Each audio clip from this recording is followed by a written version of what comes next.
Hi, and welcome back to Famous Trains. Today is episode 2 of the construction of Famous Trains' brand new 009 gauge layout. Today is constructing the base. So to my right I've got two 2.4 metre lengths of wood, and to my left I have some of the baseboard bits that I've already cut. These are the base itself. So it's 20 centimetres by 80. I have 4 of these. One will go on the top where the actual layout itself will go. These will then get cut into support beams that will go along here. And then another board will go on the bottom. And I'm having another board on the bottom here in order to protect, as a sort of protective layer. But also a lot of the electronics and actual circuit boards will get put on this so that they move with the layout. And I would rather screw them down onto a separate baseboard than onto the board where the actual railway is. Now, it's a slightly different design than normal. When you build sort of a bigger layout, like our Chinley N gauge here, you're essentially building a table. You've got all the base and then all the structures underneath, and then you put that onto the legs. Whereas because of how portable this railway is designed to be, I had to change it up a little bit. A lot of these will have holes drilled into them to allow the wires to go through the layout, but their main job is structural support and will probably also help cover up a little bit of the electronics that will go throughout the layout, because we don't want people sort of reaching in and grabbing them, because that's how you break a layout. But now I'm going to show a little montage of cutting up the wood and putting it together as I talk through what I'm doing. Yeah, I'll see you in a second. That I'm using, I just ordered from B&Q. They are 81 centimetres by 40.5 centimetres. Now, obviously, the base of the layouts was going to be 20 by 80, so I need to do a little bit of cutting, which is what I'm doing here. This first bit, I'm just cutting off that 1 centimetre from the 80 length, and then initially I was going to cut off the 0.5 of a centimetre from the other side, but I decided that with the width of the blade it would cut enough off that it would end up bringing it down relatively close to 20 centimetres. I knew it wouldn't be bang on, I'd have a millimetre or two leeway, but I was fine with that, and that's what I'm doing here. I'm just cutting straight down the middle, no faffing about, and then I'll have the 2 boards that I need. So here I'm just measuring out the supporting columns for the baseboards.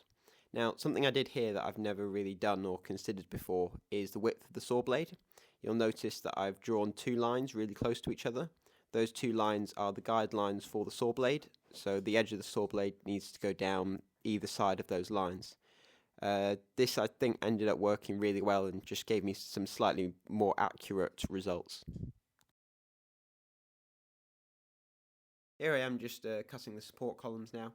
So I had to cut 8 main support columns and then 8 smaller ones. The smaller ones were necessary so they would stick into the layout a little bit, adding a little bit more support. But I also needed a bit of surface area for when I'm putting the tension locks on, as the tension locks are very important and I wanted to make sure I had space to put them on. But I'm not complaining about the extra structural support either. So now everything has been cut. Now I first want to address the big piece of wood to my left and also this little piece of wood. So I ordered 2 sets of this. It's 2.4 metre long timber with 25mm thickness. I initially ordered 2 of them because my first plan with one of these boards was to have a long beam down the middle, because the biggest problem with baseboards in railway modelling is warping and dipping. We do have a slight amount of dipping here at Famous Trains, and for 00 gauge it doesn't cause that much of a problem. You can get away with it because the locomotives are powerful enough to overcome it. However, with 009 and smaller locos it can be a little bit more problematic. So I wanted to avoid it as much as possible, and I figured that beam down the middle would be the best way to avoid it. However, I realised this is 1.8 centimetre thick board. Combined with that would make it 4.3 centimetres in thickness in some places between the top of the board and the underneath. And for stuff like the servo motors, that's a lot of space to go through with a drill, and a lot of distance for the metal wire to move as well. And the metal wire won't be very thick because the sleepers are not very long, and you can't drill all the way through the sleepers, otherwise you'll make a hole through them. So ultimately I decided that that was no longer going to happen, and as a result I've ended up not needing this full piece of timber. Now chances are I'll probably just send this back. It only cost me about 15 quid for that piece of timber, but it's still 15 quid, and it can go to something else, a carriage or a locomotive or a little bit of scenery. So this is the leftover from the only piece of wood that I ended up cutting. Got the 4 baseboards, we've got the tiny little chock blocks, then we've got the actual support columns, and then at the front we've got the clips for securing the locos together. So I'm going to do a little bit of a time lapse, just putting it together. Hopefully it won't take too long. But yeah, let's see how this goes. So to start off with, I decided that I was going to do the ends of the baseboards with the supports. This is to get that out of the way, and they would probably add the most strength in terms of keeping the board still. So the screws that I'm using are 4.5 millimeters in diameter, and the drill bit that I'm using is 3 millimeters. The 3 millimeter drill bit seemed to work really well, as they let the main body of the screw go down really comfortably, but the thread was still picking up a lot and was making it very strong. The drill bit was shorter than the screw, which is good, so the screw got a bit of to do a little bit of its own drilling and get the threads fully embedded, which made them very strong, and they secure the wood very well. I'm not concerned that anything was going to fall out. Here you can see that I'm using a little bit of glue on some of the bits of wood. I later decided not to use glue, simply because it was getting a bit annoying to get out of the bottle, but also it wasn't really adding anything extra. No extra strength or anything like that. It was just consuming time. It's only craft PVA glue rather than proper wood glue. So without actually adding any extra benefits, I decided to just stop using it. I'm trying to use 2 screws per piece of wood, just to prevent the wood rotating if it gets knocked or whatever. If you put it on only 1 screw, if you push it hard enough, it would twist. And I want to avoid that happening and make sure that the wood's actually going to stay in place when I put it down. However, when I did end up flipping over to the other side, I continued to use 2 screws per section, except from the 7.5 centimeter long little out struts, where on this side I only put 1 screw. This is because the screws are quite long, so I was worried that the screws would knock into each other, which was also a concern with the other bits of wood, but I just offset the screw slightly more in comparison to the other side to make sure they weren't going to knock into each other.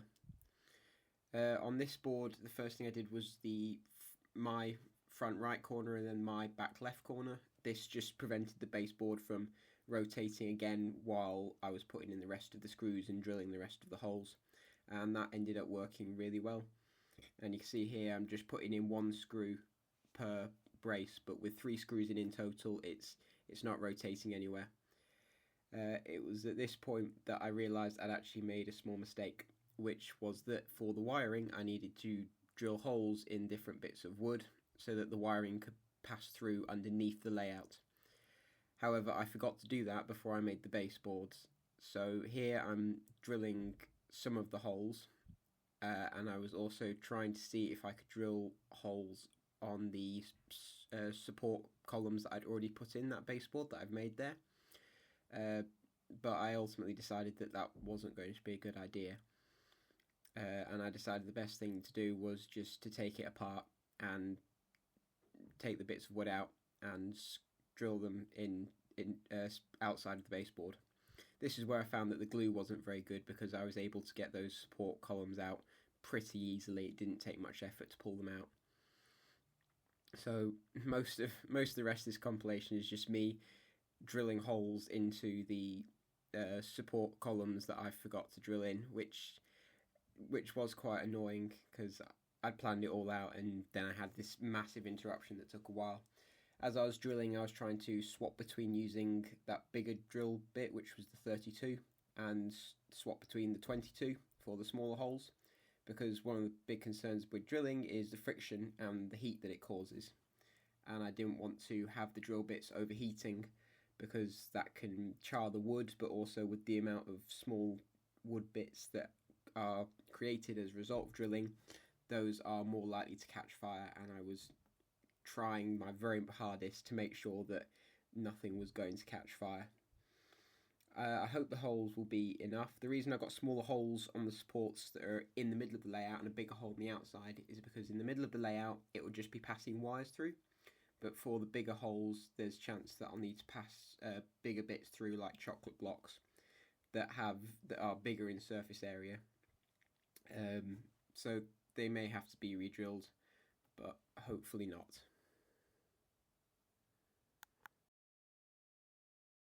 Now, I wasn't going to do a midway session like this, but my phone needs a bit of recharging. I need to get the files off it, and my drill has also started to run low on battery, so I need a little bit of a while to charge things back up before we get back at it. But this is it for the most part. Those holes with the two there, they line up not perfectly, but well enough that I'm happy with it. I'll probably give these a little bit of a file off camera, try and smooth off the edges because I want to try and avoid splinters as much as possible. I'll also have a little bit of a clear up, but the drilling's now done. I didn't particularly enjoy doing that drilling, but without it I would have had cables running all out the side here and it would have just become a mess, and I'd be scared of catching it on something. Having it all underneath the baseboards gives me a bit more of a safe sense. I can push it up against the wall. I'm not worried that I'm going to trap something against the wall and damage it.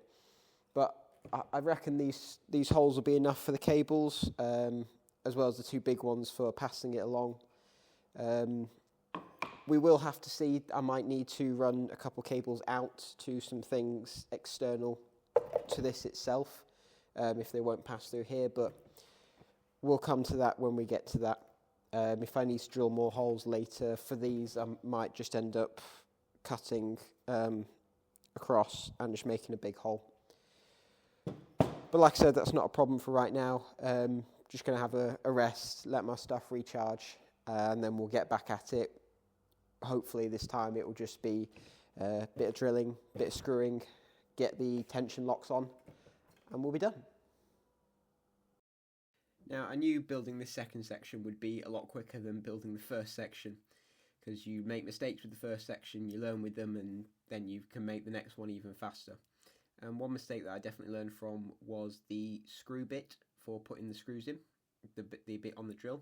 I changed it out because the other one was jumping a lot, which was damaging the drill bit, it was damaging the screws, and if you damage the drill bit it becomes useless. If you damage the screws you then can't actually get the screws out again. So I changed out the drill bit, and this one was a lot better. It was gripping better, it wasn't jumping, instead the screws were just stopping, and it allowed me to get the screws a lot more flush with the surface of the board. And getting them flush was very important to me, because if you have them sticking out it would mess with the scenery, it could make it look untidy, have little bumps here and there. But also on the underside, when you put it down on a surface, the screws can make it uneven, which would mean it could be rocking, and it just doesn't look very professional. So I'm trying here very hard to press down with all my force to get the screws in as far as they'll possibly go and as flush as they possibly can. I did the same with the outstruts here, putting two screws on one side and one screw on the other, and it still worked really well. They still worked really secure, and again I did two corners first, got the baseboard secured down before drilling the rest of the holes and putting the rest of the screws in. You can see here I'm just getting round to them really quickly. I put them all in loosely first, and then I go back to them and put them all in properly, and that ended up working really well, and I was really happy with it. So this is it. This is the finished product. I didn't film the tension locks getting put on because it was a very fiddly job. It wouldn't have looked very cinematic, but they are on and they are very good. Dead easy to take them off. and unclip them, pull them apart. But when they are on, you do have to align the layout, unfortunately, yourself. But once the tension locks are on, it squeezes itself together very nicely, and these are very secure. I'm having to put in a lot of effort here just to try and align it like that. So they keep it very tight. There's very little gap in between it. It's minuscule, it's less than 1 millimetre. There's a little bit of level change along this, but this is an uneven table. That probably doesn't help. The tension locks are also very strong. If I lift it by one end, it lifts both of them, and there's almost no flex in that, which shows you how strong these tension locks are. They're not very big. The other thing that I mentioned at the beginning was covering the front. I was going to use wood initially, but this would take up a little bit of extra space. It is only a little bit, but I want to leave as much space as possible because it is limited, and once the space runs out, the space runs out. There's nothing else I can do unless I take it apart, add more structures, and then put it back together, and I don't want to do that, especially after I'll have laid scenery on it. So all I'm going to do is I'm just going to find some bits of card, and I'm just going to staple them, maybe probably actually Velcro them, then I can easily remove them without damaging it. Velcro it to the front, then that just covers it.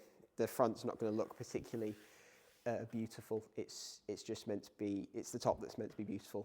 This will just be covered. But yeah, so that's it for episode 2. Next episode 3, is going to be about scenery. Now, I'm going to do this episode in 2 parts, part A and part B. Reason being is part A will be laying the cork. It's currently Wednesday.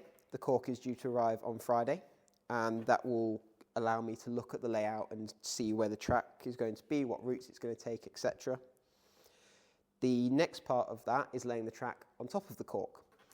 However, I am trying to acquire the track through a specific means, which will make it quite cheap for me. This means is yet to come around. Hopefully it will come around soon because I can't wait to lay the track. But I don't know how long it could be. So part A will probably come up relatively soon after I've laid the cork, probably sometime next week. And then part B will come out whenever I get the track and whenever I've laid it. But for now, that's it. Thank you so much for watching. I do hope that you enjoyed. I didn't enjoy drilling the holes for the columns, but the rest of it I did enjoy, and I'm very happy with how it's turned out, and I can't wait to finish this. So, with that being said, I'll see you next time.